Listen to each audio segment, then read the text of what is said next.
This is BBC Radio 3. It's very nearly 7:30 and time now to go live to the Royal Albert Hall for this evening's prom. It's presented by Louise Fryer. Humans, this Doctor Who prom is now under the authority of the Jadoon. All mobile phones must be deactivated. All flash photography is in breach of intergalactic law and must not be used. Stand by for further instructions. Well, as you can tell from that announcement, the whoops and cheers and the general technological rumbling, this concert will be taking the proms into a different dimension, or space-time continuum if you prefer. The London Philharmonic Choir and the BBC National Orchestra of Wales are on stage, soon to be joined by soprano Ellen Manahan-Thomas and Alan Clayton, a cast of Cybermen, Daleks, Vampire Girls and the odd Silurian or two, plus the all-important 11th Time Lord for this celebration of 50 years of Doctor Who. And we have a message from the Doctor himself. To all humans out there, this is the Doctor speaking. Prick up your ears, peel back your eyes and get ready for an alien invasion of music and brilliance, an extravaganza, a bonanza. Welcome to the Doctor Who Prom 2013 on Radio 3. Woohoo! Matt Smith, who's the 11th Doctor. Lots more from him later. Well, with me in the Radio 3 box is journalist Sean Lane, World This Weekend presenter on Radio 4 and all-round Doctor Who fan who will be our alien spotting guide to all things green and slimy or metallic and shiny. Sean, many thanks for joining me. Why, for you, has Doctor Who had such an enduring appeal? Well, it's curious, isn't it? I grew up with the programme probably from the mid-1970s, and you tend to think of it as being a programme about monsters and laser flashes and all the visual excitement of science fiction. But in many ways, you know, a lot of it was about the sound, because where the television budget couldn't quite deliver the Star Wars-style special effects, sound, atmosphere, music, incidental music could do that. And of course, that extraordinary haunting theme music, which I very much hope we'll hear tonight in the original form, composed by Ron Grainer, arranged by Delia Derbyshire of the BBC Radiophonic Workshop. And hearing that even now makes the hairs on the back of my neck stand up. Well, I'm sure we have that in store for us tonight, and we're also going to be finding out more during the interval about the music for Doctor Who. Murray Gold, the man behind the music for the past 8 years, he's here tonight. He was talking on In Tune on Wednesday, comparing the Doctor to an intergalactic Atticus Finch, which was an illusion I rather enjoyed. His music runs throughout the concert, interspersed of famous pieces by familiar composers, including Bach, Bizet and Debussy. And then, as I say, during the interval, there's a discussion about the music in the early years, and in particular, the role of the Radiophonic Workshop. And alongside the huge orchestral forces, we've got all sorts of tape recorders and synthesizers and various other elements arranged around the TARDIS, which has pride of place in front of Sir Henry Wood. So just on the top of the risers and surrounded by a plethora of brass as well as all sorts of other instruments. So really promises to be a very exciting time. And here comes the conductor, Ben Foster, who's made many of the orchestrations, ready to launch this intergalactic Proms adventure. And following him, Ellen Manahan-Thomas. So get ready. The Doctor Who Prom is about to begin.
The Madman with a Box, launching this epic adventure composed by Murray Gold, performed by the BBC National Orchestra of Wales and Ellen Manahan-Thomas.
everyone.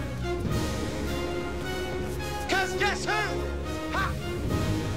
Listen, you lot, you're all whizzing about. It's really very distracting. Could you all just stay still a minute? Because I am talking!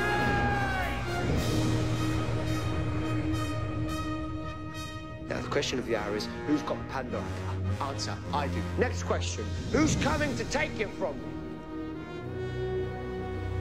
Come on! Look at me!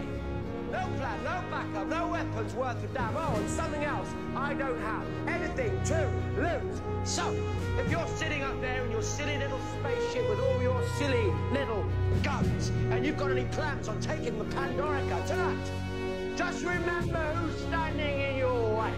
Remember, every black day I ever stopped you, and then, do the smart thing. Let somebody else try first.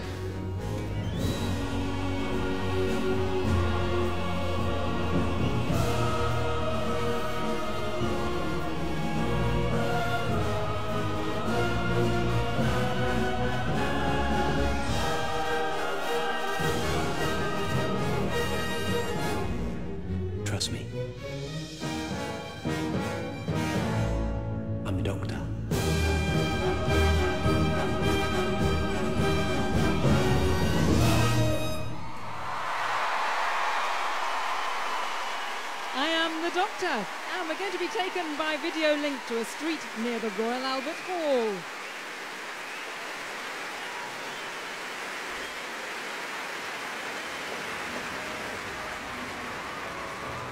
That was really disappointing. I know, I'm sorry. How could you not get tickets? I didn't realise it would be so popular. Well, you must know somebody. Hey, why? Doctor, it's a concert about you. And I've got the perfect way to get us in. What's that? A Hyperscape body swap ticket, valid for all entertainment events in the history of the universe. Body swap. Exactly. We just scrape off this little bit of foil here, and right now, 2 people sitting in the Albert Hall get deleted. Deleted? Yes, and we just appear in their seats. But what about the deleted people? Oh, they get deleted. Otherwise, we'd be sitting in their laps, and they wouldn't want that at all. I mean, imagine some young fella out there suddenly gets you in his lap. He'd be furious. Yeah, but by deleted, you mean? They just get sent outside. They materialise perfectly safely a few streets away. Oh, okay. Naked. Naked? Yes. We get their clothes too. It's all part of the body swap service. Yeah, but then they're going to miss the concert. That's not very fair. Ah, but they get compensated. A nice packet of biscuits, jammy Dodgers probably, also £1 billion, immortality, X-ray vision, a space bus, an electric camel, a house that's bigger on the inside and the outside, the legal right to marry 15 people of their own choosing, and a pardon. A pardon? For being naked in the street. Okay, that sounds fair. Shall we? Go on.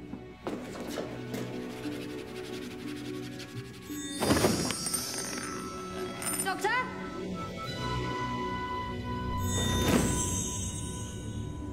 So the Doctor and Clara pop up in the orchestra. The Doctor by the piano. Hello, Albert Hall!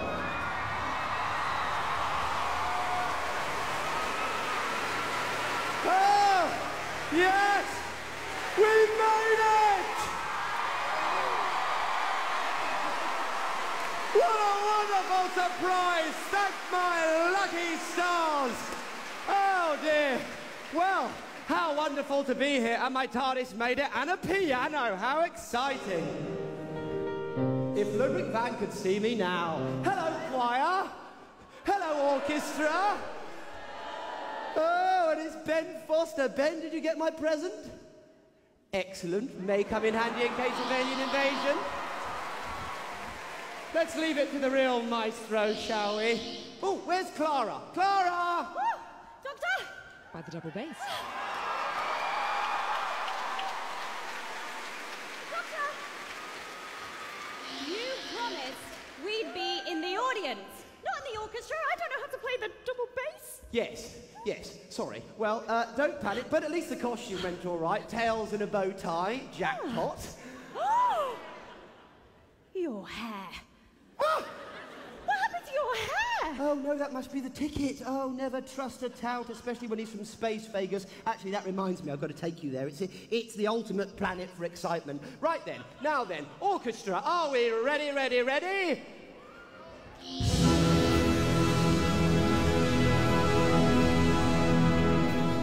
Doctor? Yes? Concentrate. Can we take our seats? Because everybody is waiting.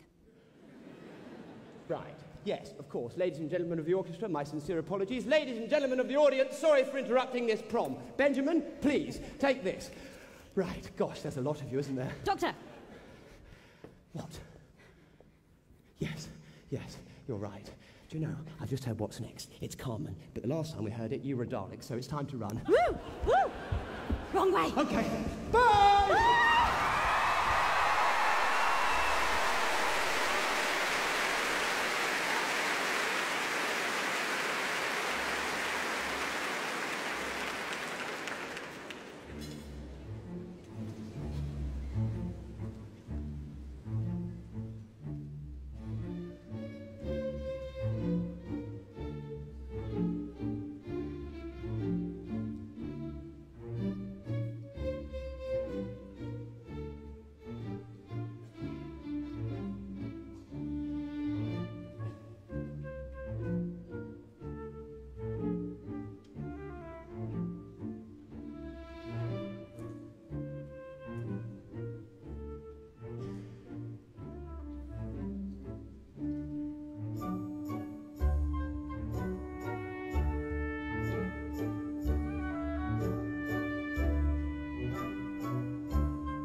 the habanera from the second Carmen Suite by Bizet. And here comes Madame Vastra and Strax, a couple of the Doctor's friends. Hello, everyone. Welcome to this very special Doctor Who prom. My name is Vastra. The music you have just heard was a habanera from the Carmen Suite No. 2 by Georges Bizet, which featured an asylum of the Daleks.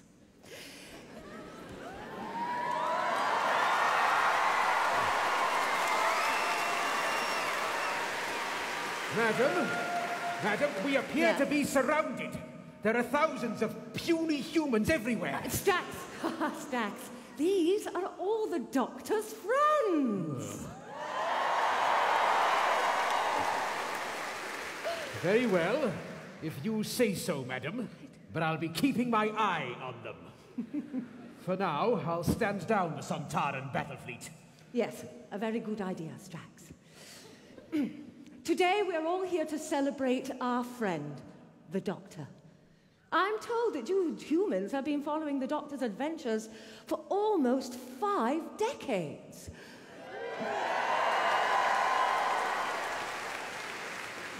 Some of us have known him much longer. Madam, there appears to be a group of armed humans behind us. Should I hit them with pulver grenades? Strax, these are the musicians. Musicians? Excellent. I will teach them the rudiments of Sontaran battle music. Sonta-ha! Sonta-ha! Strax, not now. All of the music that you will be hearing in this concert has been heard in Doctor Who. Most of it is by the Doctor's personal composer, Mr. Murray Gold. And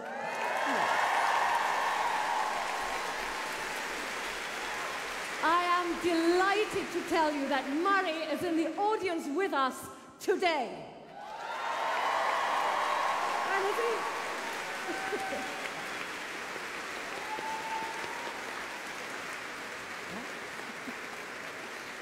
During the Doctor's long lifetime, he has asked some very special humans to travel with him through space and time. And this next piece remembers the most recent, 4 of the most recent. Here is Murray Gold's Companions Suite.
The Companion Suite, and the cheers you heard were for materialisations of a number of Doctor Who's and their companions on huge screens around the hall, and a selection of favourite moments. Here comes Strax.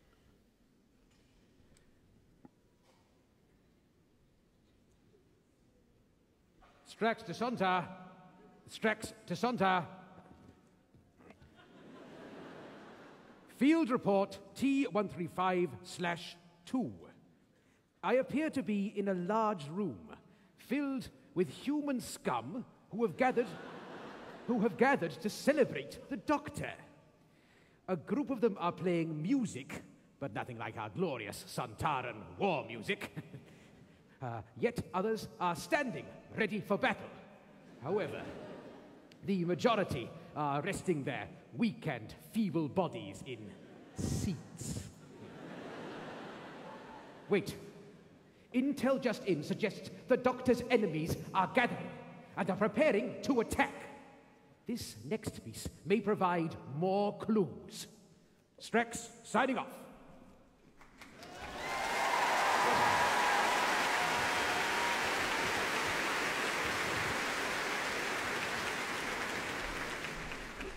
Don't wander off. I mean it. Otherwise, you'll wander off.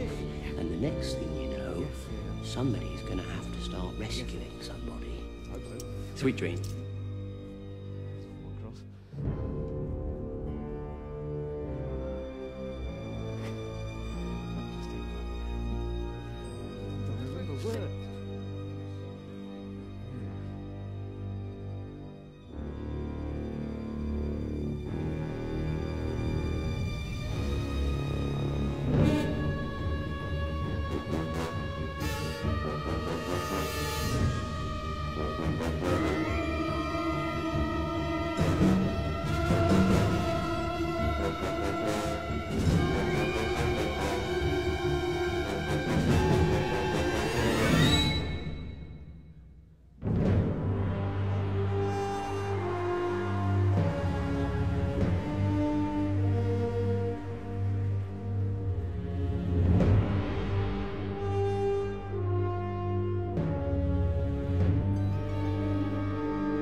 was so much going on during that silver shard. I don't know where to start. Cybermen playing chess in the middle of the arena, others advancing, and here comes Madame Vastra again.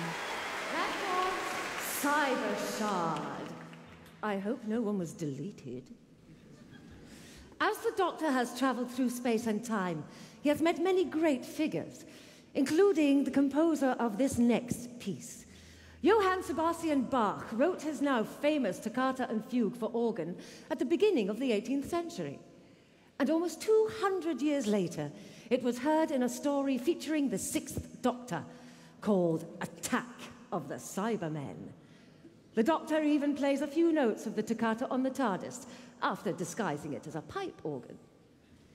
Today we're going to hear it performed in the orchestral version by Leopold Stokowski.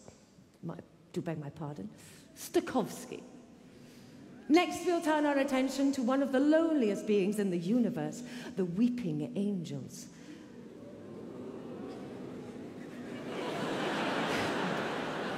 They are almost as old as the universe itself, but no one really knows where they come from. When the Doctor visits New York with Amy and Rory in Angels Take Manhattan, he discovers them everywhere, and it soon becomes clear that he is facing one of his greatest challenges. Madam, I have just received a message from the Doctor.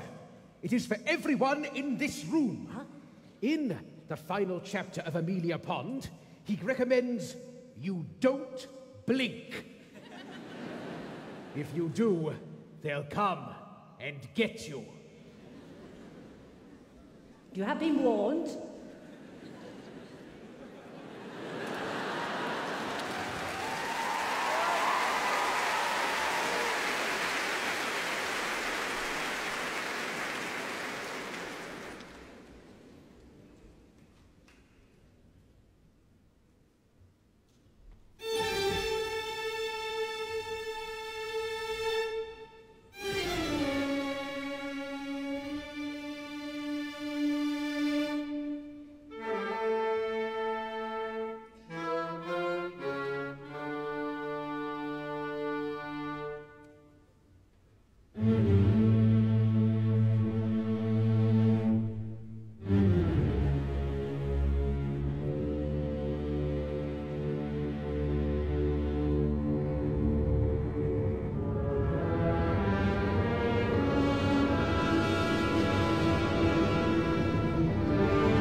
the toccata from Bach's Toccata and Fugue.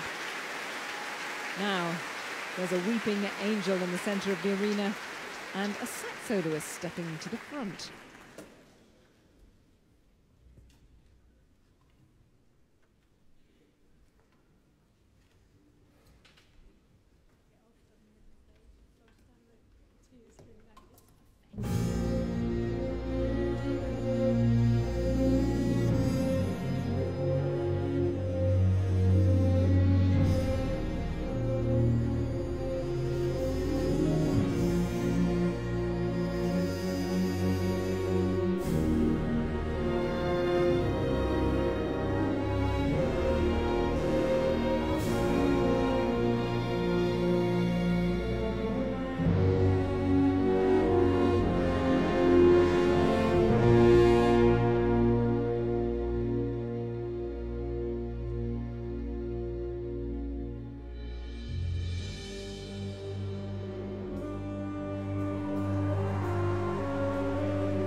There's a little girl waiting in a garden.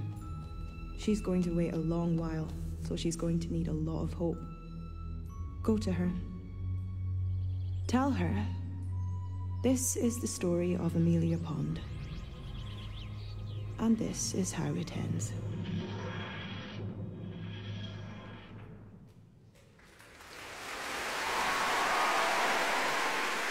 The 11th Doctor coming face to face with mortality in New York with Rory and Amy during the final chapter of Amelia Pond.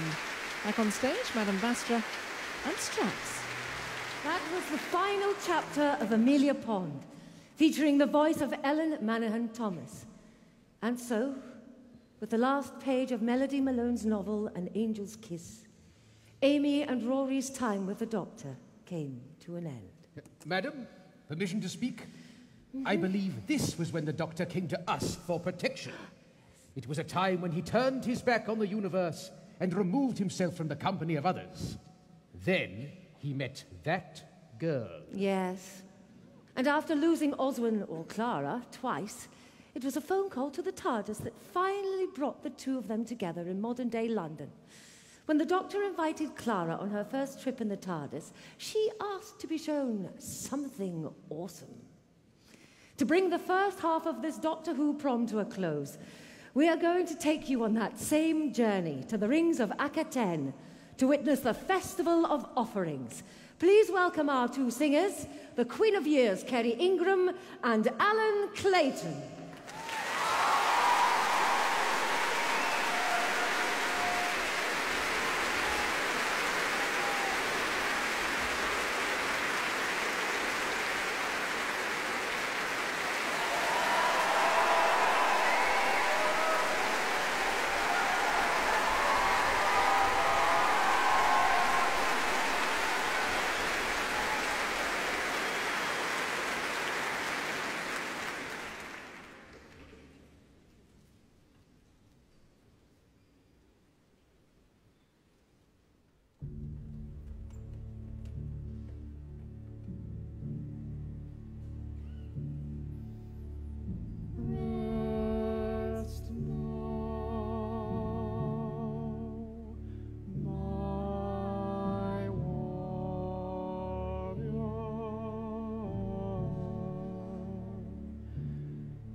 Take mine. Take my memories. But I hope you've got a big appetite. Because I have lived a long life, and I have seen a few things. I walked away from the last great Time War. I marked the passing of the Time Lords. I saw the birth of the universe, and I watched as time ran out until nothing remained. Just me! And I have watched universes breed and creations burn, and I know things, secrets that must never be told, knowledge that will make parasite gods blaze. So come on, then! Take it! Take it all, baby! Have it! You have it all!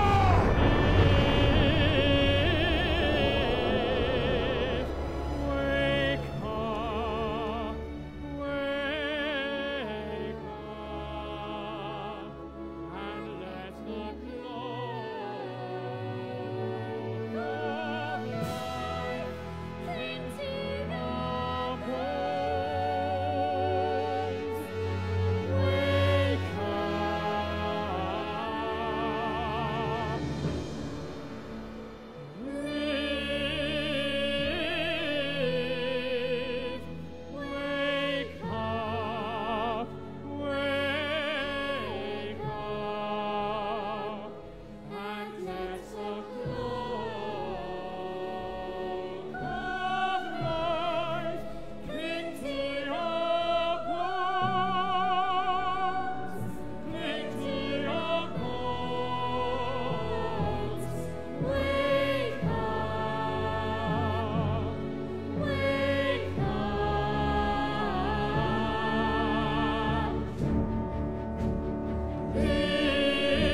The Rings of Akhenaten, composed by Murray Gold, orchestrated by Ben Foster, who is conducting the BBC National Orchestra of Wales, led tonight by Leslie Hatfield.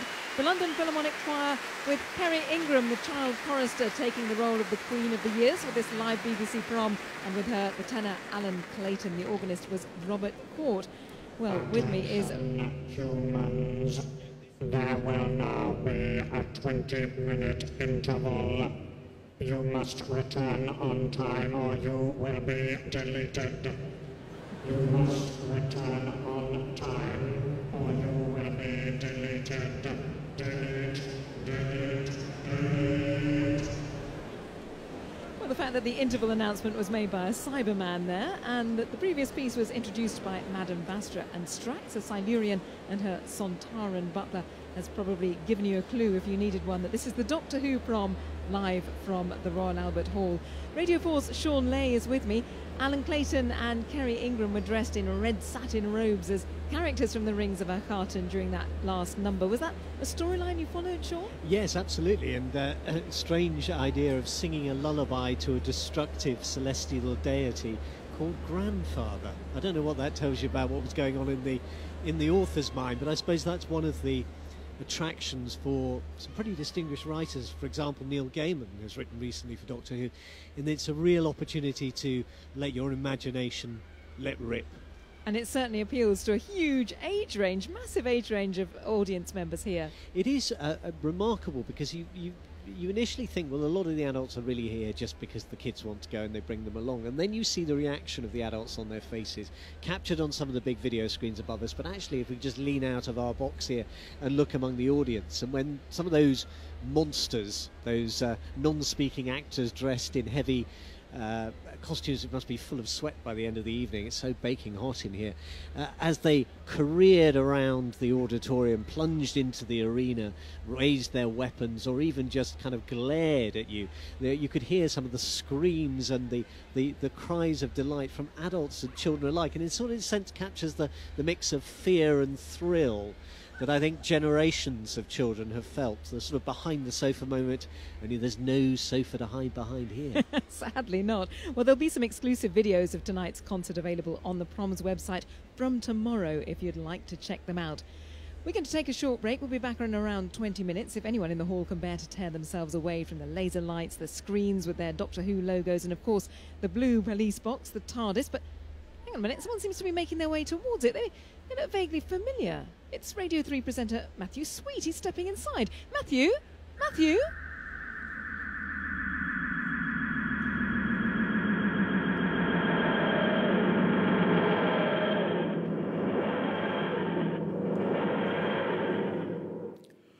Oh, well, thank goodness that worked. Hello, the Doctor Who prom is going swimmingly. The first half was brilliant, and I've just travelled back about 2.5 hours in order to make the programme that will play through the interval on Radio 3. So most of the people in this room here at the Royal College of Music are now over the road in the Albert Hall having a bit of a timey-wimey, drinky-winky. Especially you, sir. In this programme, we're going to explore the sound world of Doctor Who. Special sound, they call it, and not without reason. We want the sound of the Doctor being miniaturised and injected into his own brain, the sound of a bipedal fish exhaling into a jar of water, or a pig-brained ventriloquist doll sniggering inside a washing basket. For half a century, perfectly sane men and women have been making this happen with valves, oscillators, rubber tubing, Bako foil, 50-pence pieces and Swarfega. And now some of them are going to reveal their secrets. Tim Ricketts has been the dubbing mixer on Doctor Who since it came back in 2005. But his work with the BBC goes all the way back to the studios at Ealing in the 1970s, or the Pit of Cloris, as Doctor Who fans will know it. Paul Jeffries is the sound effects editor. He's also been there since Christopher Eccleston took the helmic regulator of the TARDIS. Nick Briggs is a monster, an absolute monster. Lots of them, actually. He's the Cybermen, he's the Jadoon, he's the Nestine consciousness, but most of all, he's the Daleks, aren't you, Nick? That's true, yes. That's not the right voice, is it? Oh, hold on. That's true. Thank you very much. But I'm sure they won't mind if I say that the top of the bill this afternoon is Brian Hodgson, formerly of the BBC Radiophonic Workshop. The man who, in 1963, using only a piano, a door key, some magnetic tape, and his own towering genius, created the sound that began our 50-year journey through time and space. Brian, when you hear that sound now, what does it conjure for you? It's like time travel. I go back half a century, and it is half a century. It was a very strange thing. Warris and Verity Lambert came. Warris Hussain, who's the director of the original director. And they said, we want a sound of something traveling through time and space. But we don't want it to sound like a rocket. So where do you go? I mean, where does a time machine move? And the phrase, the rending of the fabric of time and space, I don't know whether I invented that or Verity or Warris, but that's what I was working on. And it took me about a fortnight to really get my head around what I wanted to do. But I didn't want something that went up. I wanted it to go up, and I wanted it to go down, and I wanted it to go sideways. And we had this piano. I wasn't cruel to piano. No pianos were destroyed in the making of this sound. And it was an old Sunday school piano that had gone out of tune, and Desmond bought it for £5, and they stripped all the casing off. So we just had the iron frame and this. So I got my mum's front door key and started playing with the piano, drawing the key up and down the bass strings. And once I got those recordings, I started speed changing them and playing them together with each other. I wanted sounds to approach and depart at the same time, so I used a thing called feedback, which was very easy to do on the tape recorders we had in those days. And feedback sort of, if I said hi, with feedback on it, you go hi, hi, hi, hi, hi, hi. And if you play that backwards and put feedback on again, you go hi, hi, hi, hi, hi, hi, hi, hi, hi. So it came backwards and forwards. I did that with some oscillator notes, some white noise, put it all together, and we created the TARDIS with a rising note and lots and lots and lots of feedback and delay. The trouble was, once we created it, that was fine, because it took off at the end of the story. But until I got the second script, I realized I hadn't actually done a landing. And so there's great consternation. So we did the good old-fashioned trick. We played it backwards. Took the bang off the front, turned it round, put it on, put some more feedback on, and that's what it stayed. Tim and Paul, when the series was brought back in 2005, you had this kind of archive of sound effects to work with. To what use did you put Brian's work when you were remodelling the sound world of the TARDIS? Well, we had a meeting with Russell T. Davis, who was the showrunner. We said, Russell, obviously the TARDIS is coming back. What noise do you want it to make? And he said, well, just like it is. You can't change it. He said, that's the sound. It's got to be the TARDIS. And I thought, thank God for that. That'll save us making anything. And but it also, it's Britain's most iconic sound effect. Why would you want to change it? It'd be like, defacing an old master, really. I thought it was just brilliant. It's still fantastic. It's still exactly the same. I think Paul, but you did give it some strange tweaks, didn't you? Well, it has been modified a bit as well, but basically these sounds are sacred. They're 50 years old and they're sacred, and you can't play around with them. I mean, I took our piano apart and started at it with a coin up and down the strings. So Russell T. Davies said it's got to be the same, but I had to make the atmosphere track for the interior of the new TARDIS. And so in a homage almost to the original sounds that Brian Hodgson had made, I took the growl sound, I sampled it into my keyboard, and then I played it at the very end of the keyboard, and so it sounded very slow, and it came a breathing type sound. Shall we hear it? Let's hear it. Let's get it in our ears.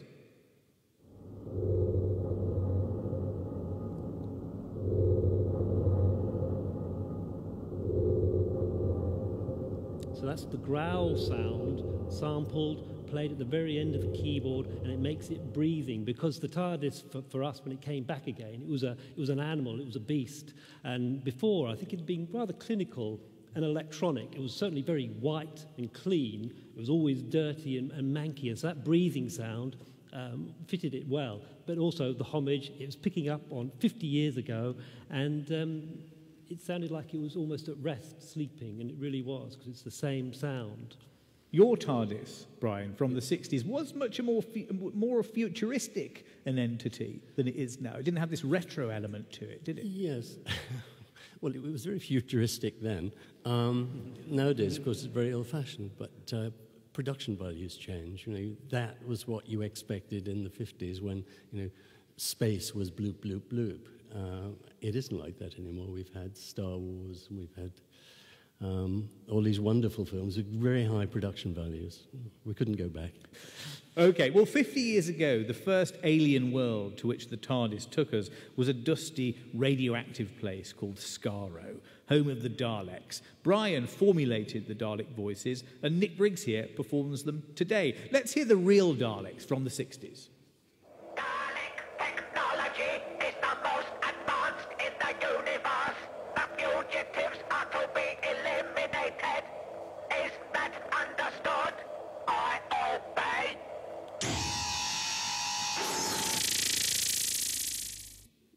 Was that from the Daleks' master plan, apart from the noise at the end? This is a test. Yeah. Yes. Because the modulation rate was quite high on that. The frequency was quite... I'm sounding Now, like you can such a already nerd hear already. that Nick is a man who's deep into his subject. Now, you came to this armed with all of this knowledge, didn't you? That's why I got the job, you see, because I'd been doing the voice of the Daleks for the Big Finish full-cast audiobooks licensed by the BBC. I've been, you know, directing and writing and what have you, but I also said when we were doing the Daleks, I said, will you let me do the Daleks, or do you want to see a grown man cry? And so we found out, you know, how to do it basically by learning from stuff that we'd read that Brian had said over the years. So how is it done then?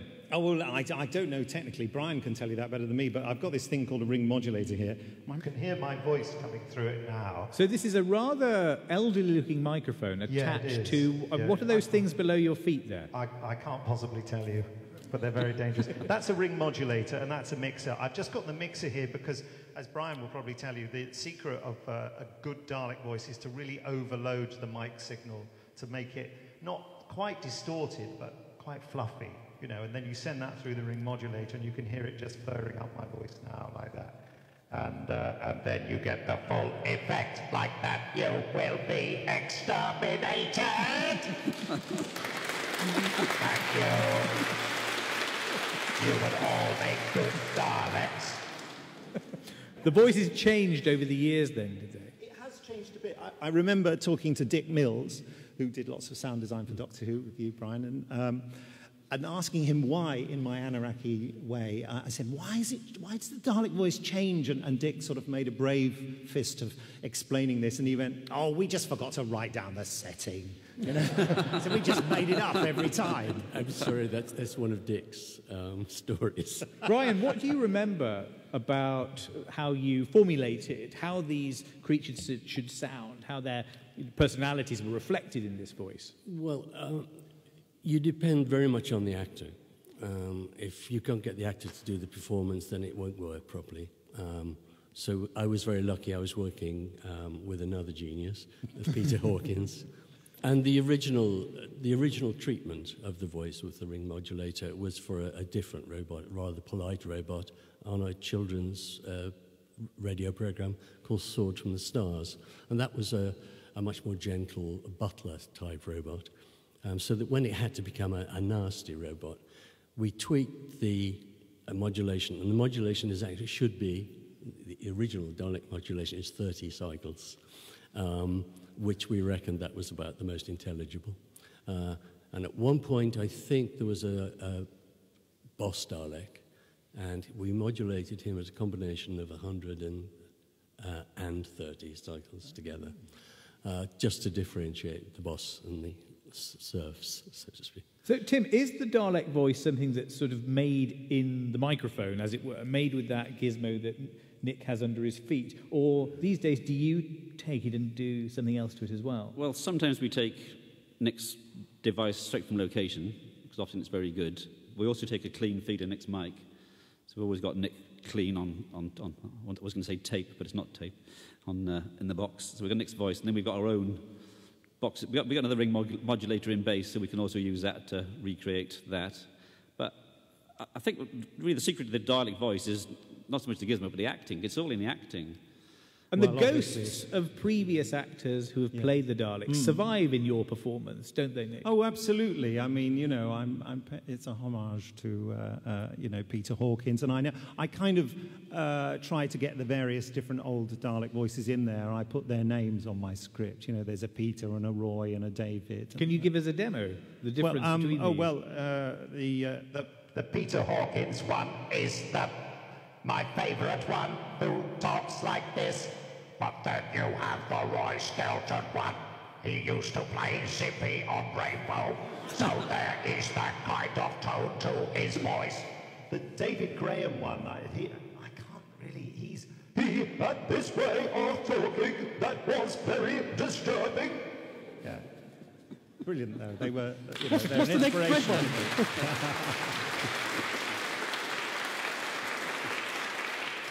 It's that business about overloading the mic signal into the ring modulator. It's really difficult to get a sound engineer to do that. And there have been a couple of occasions on the new series where I haven't felt the voice sounded quite right because they just wouldn't overload it enough. So I bring my own mixer along now, and I provide them with the overloaded signal. They can't do anything about it. Okay, well, I think it's time now for a bit of a masterclass in one of the new Doctor Who monster voices. Paul and Tim, for a recent episode called Cold War, you had to revive a monster from Brian's era of the programme, the Ice Warriors of Mars. We're going to hear now how they sounded in 1967. Supposing someone sees you. I shall kill them. What is that? Sonic gun. It'll burst your brain with noise. So, Tim, that was the original Varga the Ice Warrior, played by Bernard Brestall from the Carry On film. That's the 1967 version. They don't make him like that anymore. So what did you do to this? Well, we wanted it to be, you know, true to the character from 1967. So we obviously, you know, had to listen to that, trying to work out what they'd done. Although Brian's now told us, so we could have saved us a lot of time. So we'd asked him. So if we play, I think that 1967 click, a lot of it's in the acting with the s in the voice. It was all sh, which obviously Nick did. So if we can play Nick's, this is Nick completely clean. So we can play Nick completely clean voice. You attacked me. Martian law decrees that the people of this planet are forfeit. So we've got a bit of Nick there. That's completely clean. Nick in front of a microphone, just acting. So we took that and then we dropped the pitch of it so we can hear Nick drop down in pitch. You attacked me. Martian law decrees that the people of this planet are forfeit. So we had those two together, and then we needed something on top of it to make it. I didn't think there was enough threat in it, so I thought it needed a bit more something. So we came up with this effects track, which we're going to hear now.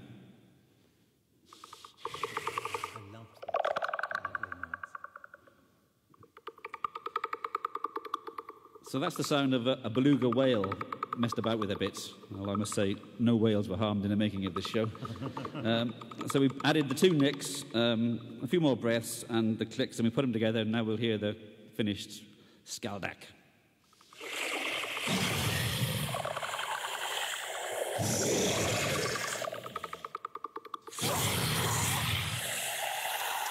You attacked me. Martian law decrees that the people of this planet are forfeit. I now have all the information I require. It will take only one missile to begin the process to end this Cold War. There we go, new Skaldak. Wow, brilliant. And was it important, because this is a living, breathing creature rather than something robotic, that underneath this there should be the sound of an animal, something organic? Yeah, so you need to keep you need to hear the dialogue, so you can't go too far with it. So I think those clicks just they just set you in another world, and it's spooky. And also, when he's not doing anything, he can still click away, so you know he's there in the background. You go, this is a bit dodgy. Yeah. Before we go, I want to ask you all one last thing. I wonder what you think about what part that sound has played in the longevity Doctor Who. How have these atmospheres associated with the series helped to place it in the landscape of the culture, Nick? Oh, well, I can only speak personally, and, you know, they inhabit my brain, you know. Your sounds are haunting. You know what, in those old days, we didn't have video recorders, so I would tape record Doctor Who to remember it. So for me, Doctor Who is very much a sound thing, which is why I've gone on to work on Doctor Who on sound. Your sounds, Brian, were just amazing. Paul, what part does it play? Well, I mean, you're also in awe of what's gone before, but it's 50 years. You know, I was born when it started, but I always try and get something out of the archive and slip it in whenever I can, just to create that special feel, and so it's never far away, and I hope you appreciate that. Tim?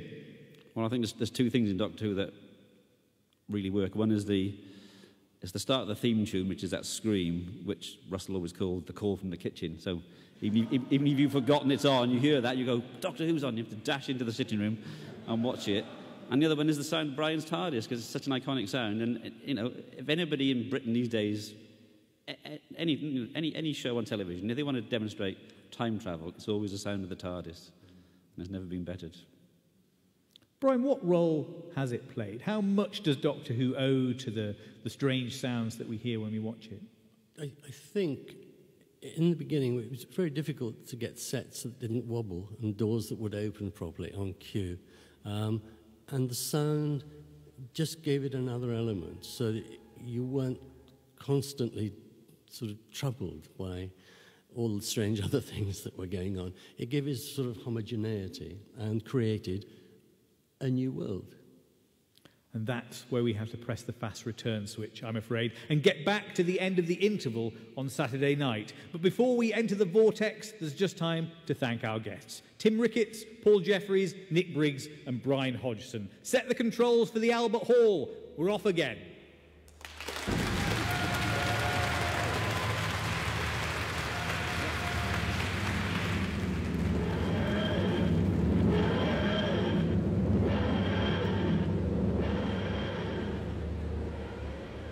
Matthew Sweet, our very own Radio 3 time traveller, arriving back from the Royal College of Music, where he was before, or possibly during, or maybe even after this Doctor Who prom, live from the Royal Albert Hall. Incidentally, it's trending on Twitter.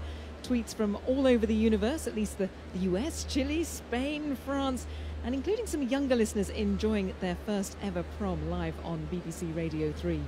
Well, I'm Louise Fryer. I'm surrounded by fez-wearing fans. Sean Lay is with me. Sean, not wearing a fez, I notice. I rather think I've missed out on this, haven't I?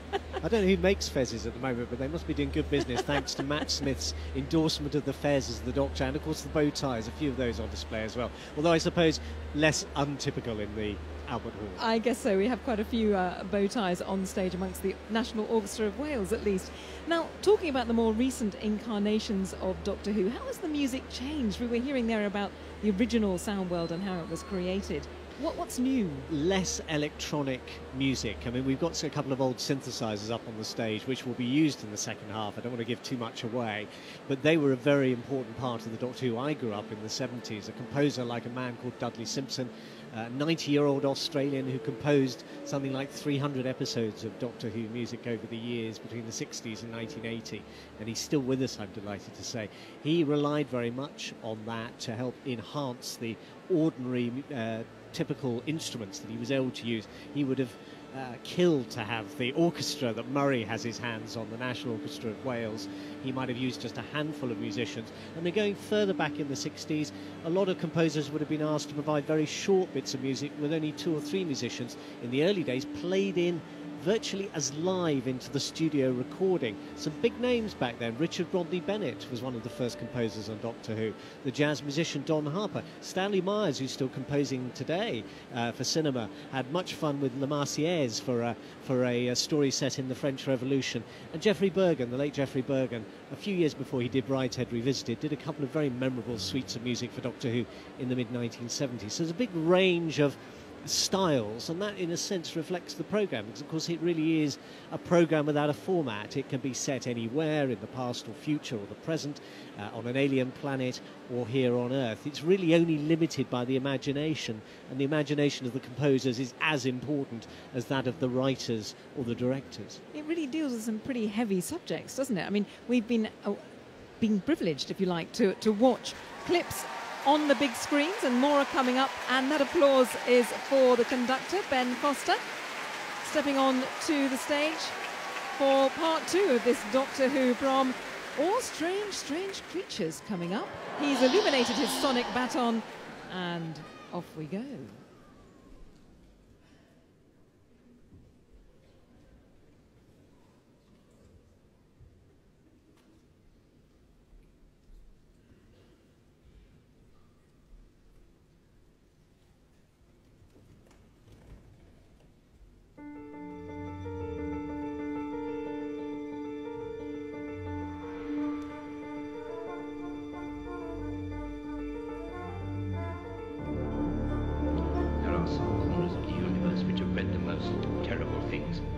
Things which act against everything that we believe in. They must be fought.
All the strange, strange creatures, and plenty of them in evidence here at the Royal Albert Hall, including the Jadoon and an ice warrior in the centre of the arena. And coming onto the platform, the 11th Doctor.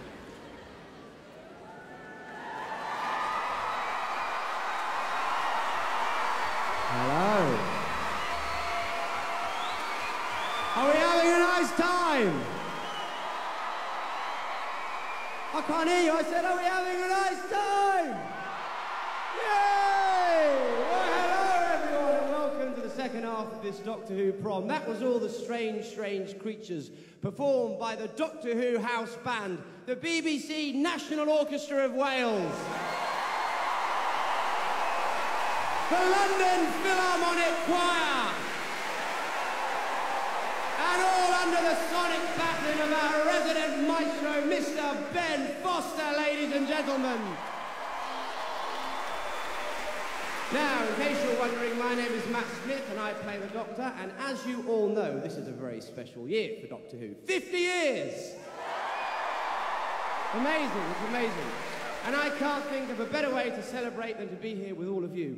One of the great joys of playing this extraordinary, legendary Time Lord is the support and knowledge and love and brilliance of you guys, the fans. You really make the show what it is, so thank you from the bottom of my heart. You are the best. But now it is time for more of Murray Gold's brilliant music. The next piece made its debut last year in Asylum of the Daleks, together with a rather enigmatic new character. It's as delicate as a souffle, and one of my personal favourites. Here is The Impossible Girl.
The Doctor's companion, Clara, featured in the video clips during The Impossible Girl, and here she comes in real life.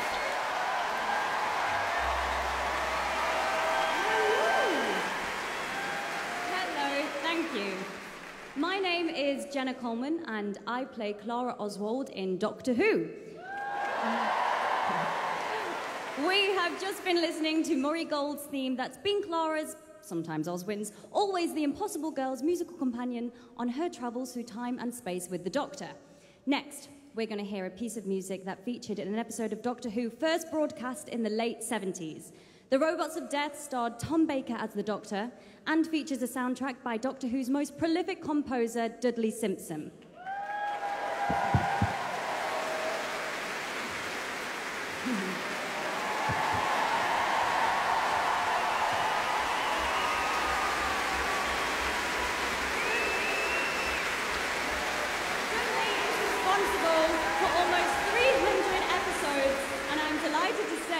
He's here in the audience tonight.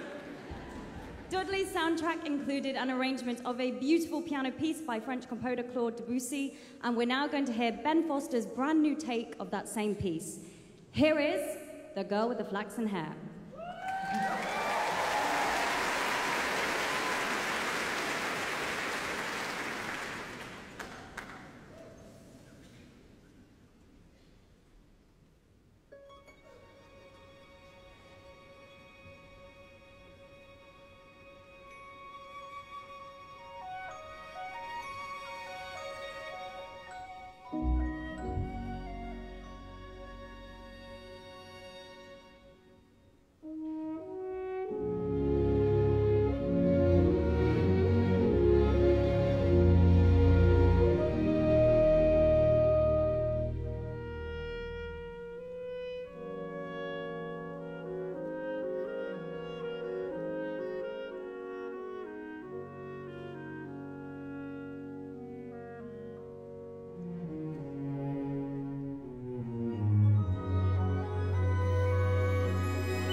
La Fille aux cheveux de lin, Debussy, taking us back over 100 years. Not quite so far back, Peter Davison was the fifth Doctor. Hello, everyone.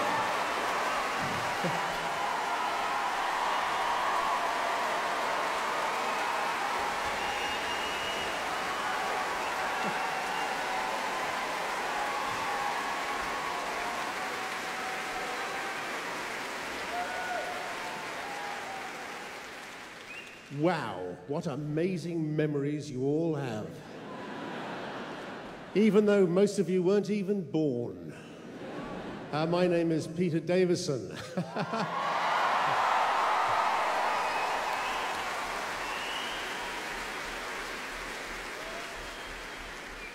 This is fun!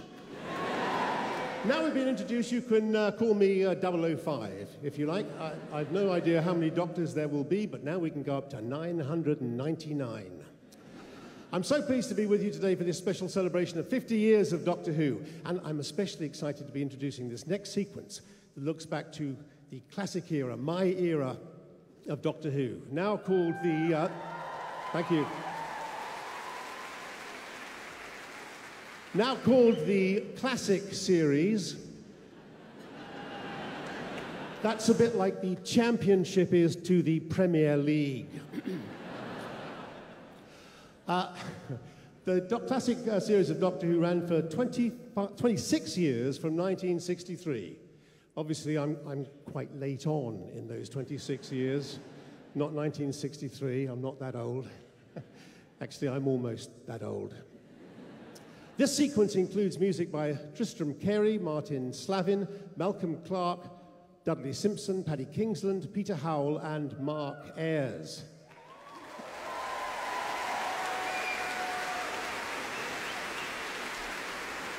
And it begins with the iconic sound of the TARDIS created by Brian Hodgson with the help of his mother's front door key and a piano string. Please don't try this at home. And then made more weird and more wonderful in the now legendary BBC Radiophonic Workshop. To perform this classic Doctor Who medley, the BBC National Orchestra of Wales is joined by two of these composers, Mark Ayres and Peter Howell. Please give them a huge classic round of applause. They're standing by their tape banks and synthesizers, all ready to go.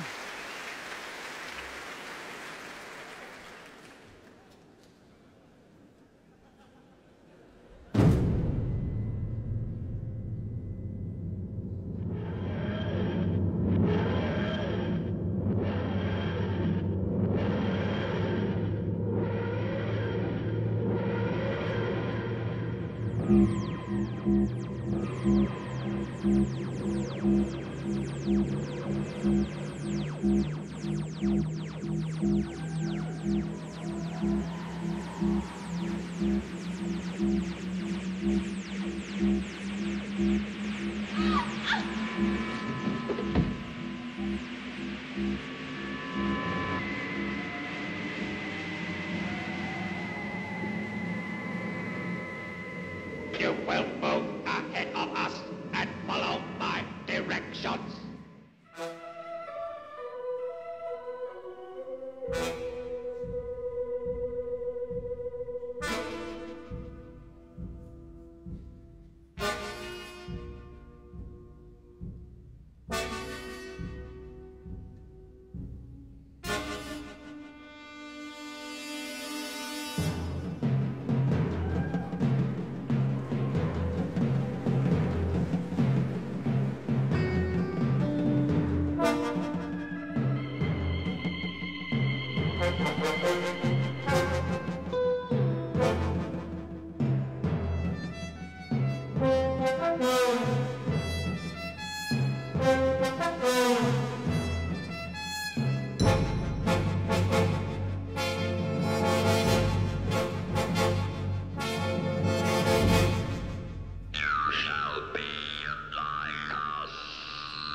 Talking philosophically or geographically? Philosophically. Then we're going to lunch. I know a little place that has a wonderful bouillabaisse. Do you like bouillabaisse? Bouillabaisse, yum yum.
Doctor? Doctor? Doctor?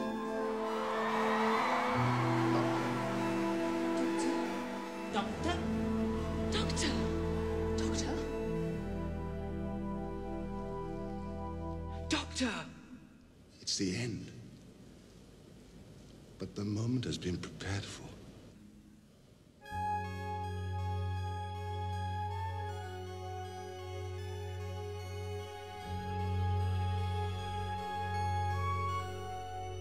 He was the doctor all the time.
Travellings throughout the universe, I have battled against evil, against power-mad conspirators.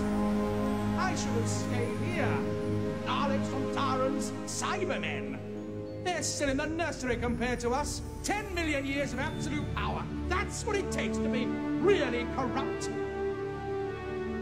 What's happened? Change, my dear. And it seems not a moment too soon.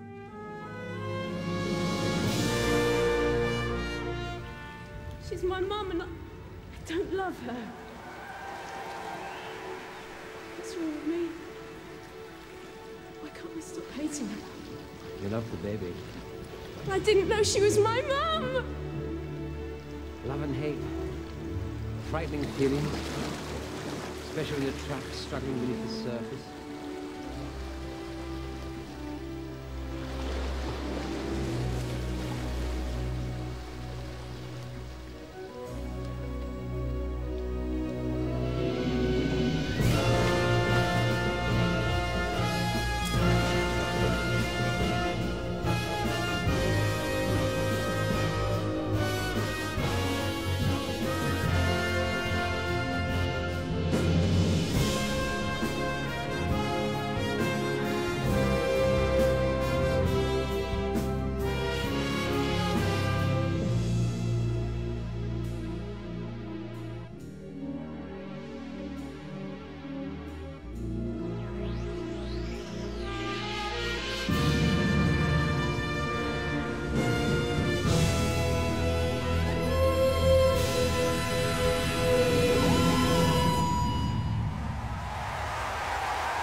classic Doctor Who medley, accompanied by footage from early episodes, starting in black and white, moving on into colour.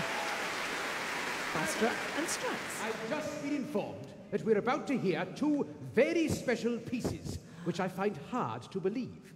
They have been written by human children. Strax, I think you might be in for a surprise. In the run-up to the Doctor Who prom, your British Broadcasting Corporation has been running a competition for school children. The challenge was to work in teams to write music to go with scenes from last year's Christmas special, The Snowmen. It seems that hundreds of entries were received, and now we're going to hear the two winning pieces. First, we want to introduce you to the winning composers. In the 11 to 14 junior category, they are William Davenport and Jordan Picken from Stoke-on-Trent. Stand up.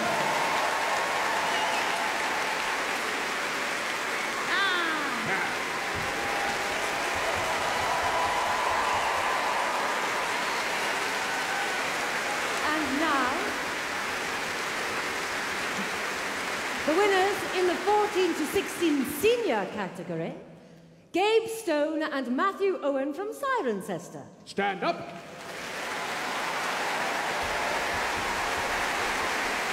Well done to all of you. Prepare yourselves, humans. First, you'll hear the winning entry in the senior category. This will be followed by the junior category winner. I'm off to prepare my Sontaran battle song. Ha!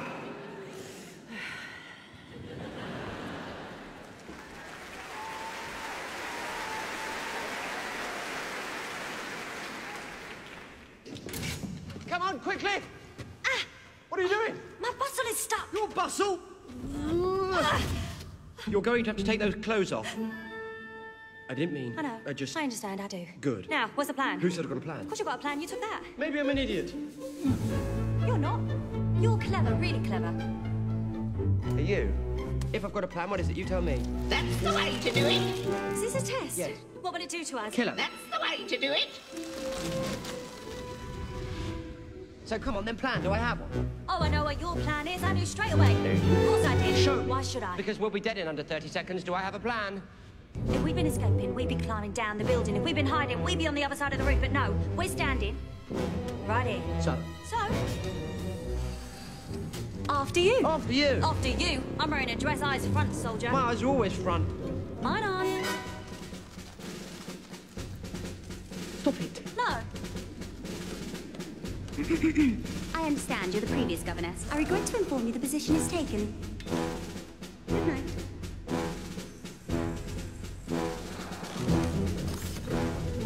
So you can move your cloud, you can control it. No, no one can control clouds. That would be silly. The wind, a little bit. She's following us. That's the idea. Keep her away from the snow.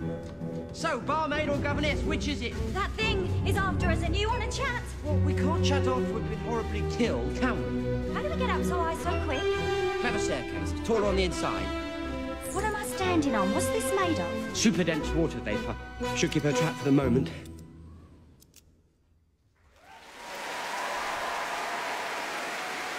That was the senior category winners, Gabe Stone and Matthew Owen's soundtrack. Now for the juniors.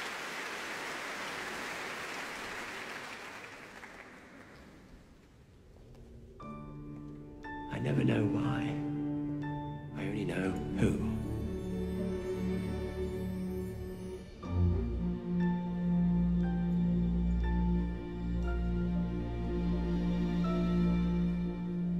What's this?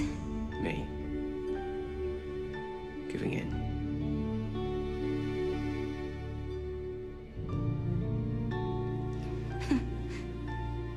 I don't know why I'm crying. I do. Remember this. Remember this right now, all of it. Because this is the day. This is the day. This is the day. Everything begins.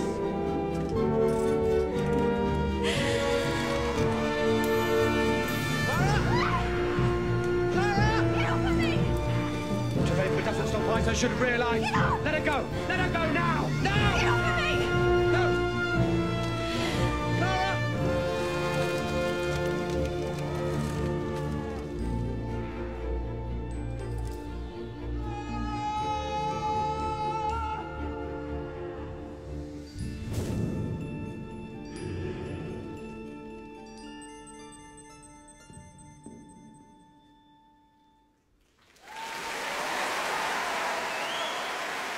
music by the junior winners William Davenport and Jordan Picken. Now watch out. Here come the arch enemies of the Doctor, the Daleks. And they're pretty grumpy with conductor Ben Foster. Attention, humans! This Royal Albert Hall is now under Dalek control. The building is surrounded. There is no escape from the Daleks. You must obey or be exterminated. Exterminate! Ben's trying to push them away. What is that device you are holding? What is that strange noise? Explain yourself! Keep away from me! No! Alert! Alert! The conductor is overacting! Alert! Alert! Daleks are allergic to overacting! Ben tried kicking one. To no effect. He's This gone back. generation of the Predator is offensive to the Daleks and must be cleansed. Orchestra, you are now all slaves of the Daleks. You will play special Dalek music. You will obey. Conductor, remain on that platform and stop overacting. Resist us, and you will be exterminated. Behold the might of the Dalek Empire. Humans, will you obey the Daleks forever? Answer correctly. Let me hear you say exterminate. I cannot hear you. Exterminate. You would all make very good Daleks. In that case, Ben Foster, before you receive your BAFTA, if you value your life, you will begin. Begin or be exterminated. Ben obliges. The Daleks keep guard.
Royal Albert Hall stage under Dalek occupation, and the Prommers keeping very quiet for a few moments there.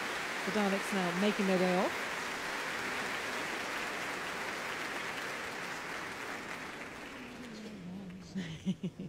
Well, luckily there's a ramp and no stairs, so the Daleks can glide away easily enough.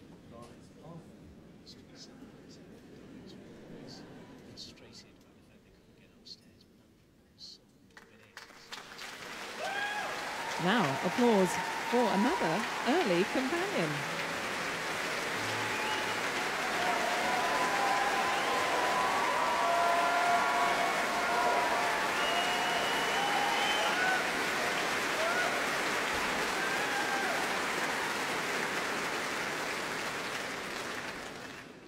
Hello. I'm Carol Ann Ford.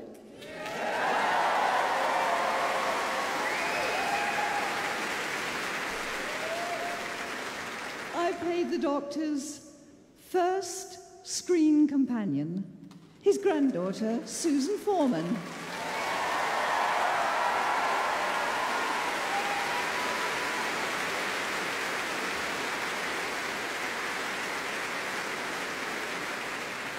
We've just heard First There Were Daleks. Fantastic. Now, I first met the Doctor's oldest and most despised enemy nearly 50 years ago with the great William Hartnell.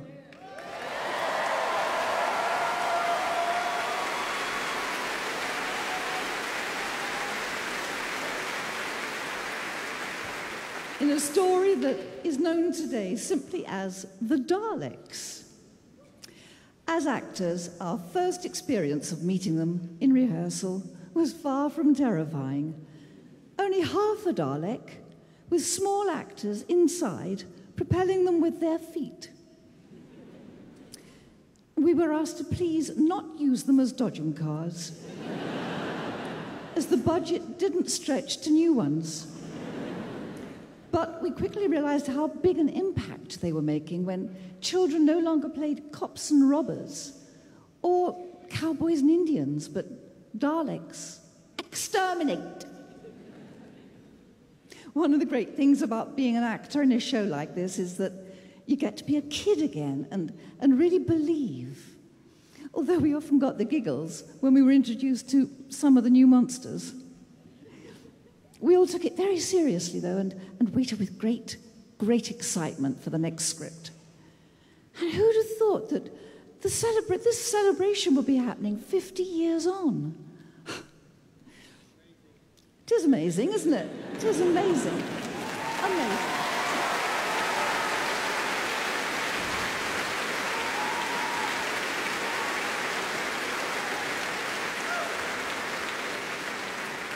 Well, this next piece brought the most recent series to a close and left us with one of Doctor Who's greatest cliffhangers.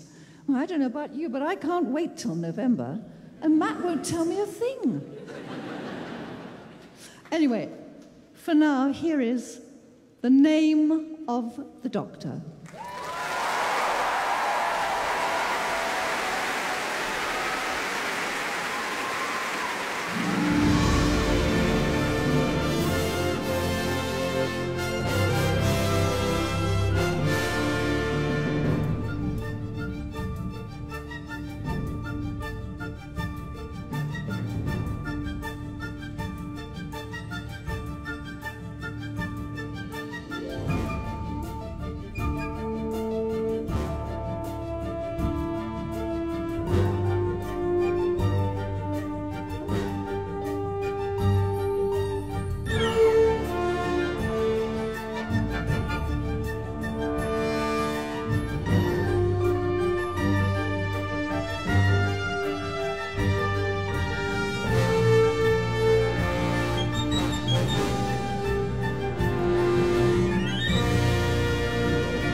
have information.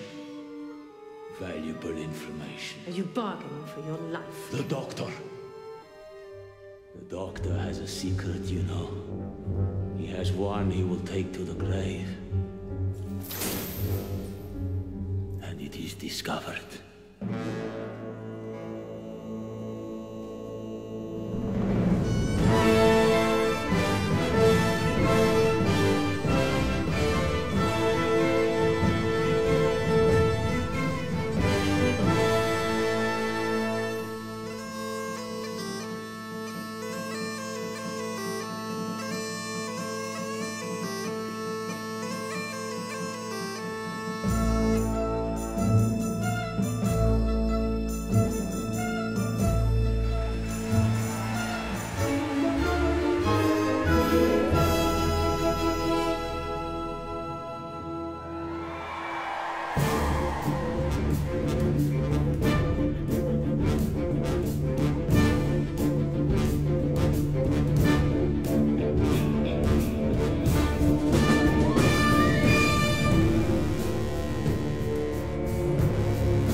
Run, you clever boy.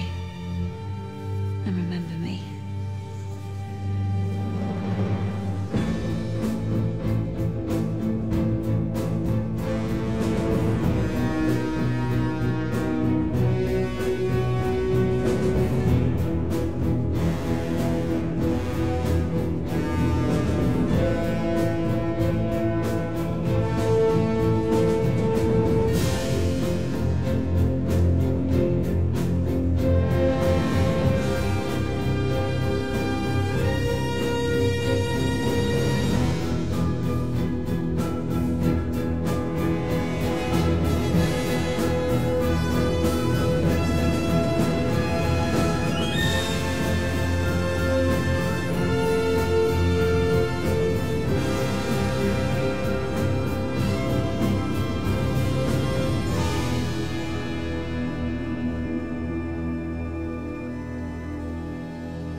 We're on the screens around the Royal Albert Hall. Tense moments from the most recent series and a very brief appearance introducing the new Doctor, John Hurt.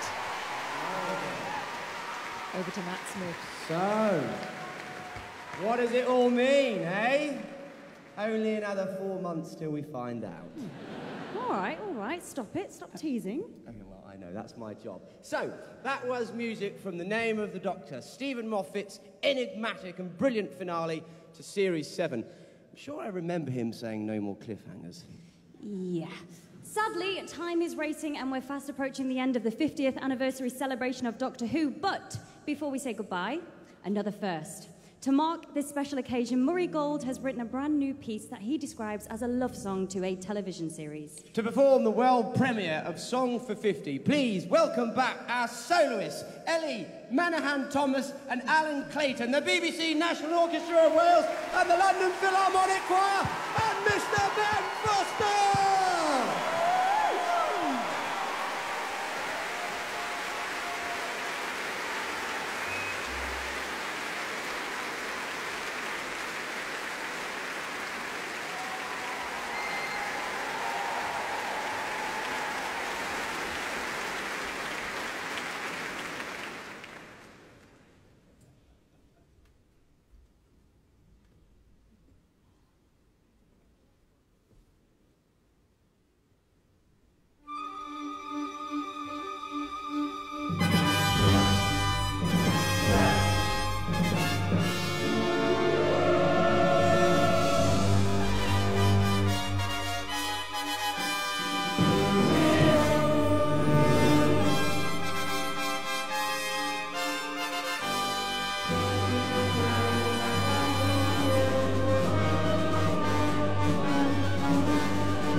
Your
birthday to who?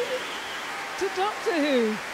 That was the world premiere of Song for 50, composed by Murray Gold, with soloists Ellen Manahan-Thomas and Alan Clayton, Ben Foster conducting the BBC National Orchestra of Wales and the London Philharmonic Choir. And the 11th Doctor is back. Wasn't that marvellous? What a wonderful, wonderful performance. That was Song for 50, written by Doctor Who's very own maestro, Mr. Murray Gold. And please, let's hear it for our fantastic soloists, Ellie Manahan-Thomas and Alan Clayton. Marvellous stuff. Now, would you like to hear some more? They would like to hear some more. Well, you're in for a treat. To end this very special Doctor Who prom, we're going to take you back in time to the 23rd of November 1963, when the very first episode of Doctor Who was broadcast on BBC television. It introduced to the world one of the most iconic theme tunes ever written in the history of the universe. Composed by Ron Grainer and arranged by Delia Derbyshire in BBC's legendary radiophonic workshop, it was unlike anything anyone had heard before. We'll end the concert with Murray Gold's latest version of the greatest theme tune of all time. But first, something extra special. Valet Detcham was first heard in January 2010 in The End of Time, originally written for the 10th Doctor's regeneration. With this performance, we're going to pay tribute to all the Doctors. Enjoy.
Decem, the audience cheering the on-screen appearance of each Doctor in turn.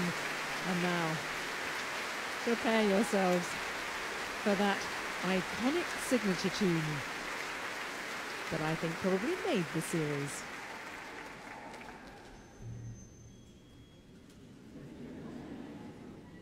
Sonic baton at the ready.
The famous Doctor Who signature tune in its most recent incarnation by Murray Gold.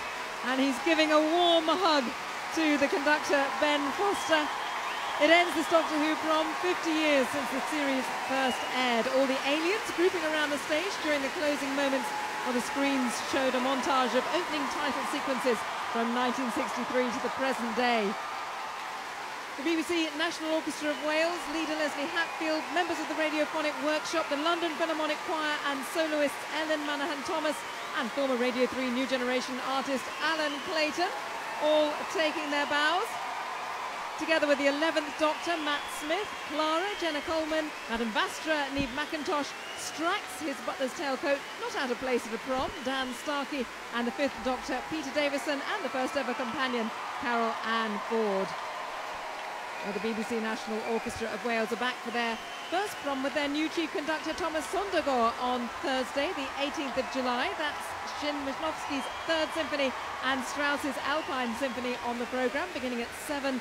Meanwhile, tomorrow, François-Xavier Roth brings his own orchestra, Les Siècles, in a programme of riot and revolutionary music from the 18th century to the 20th, from Lully and Rameau to Stravinsky's Rite of Spring. That's at 7:30, live, of course, here on Radio 3. But I think the cheers and the drumming of feet is going to carry on all night here at the Royal Albert Hall. We have to hand back to Broadcasting House. Louise, thank you very much. There was Louise Fryer there at the Royal Albert Hall.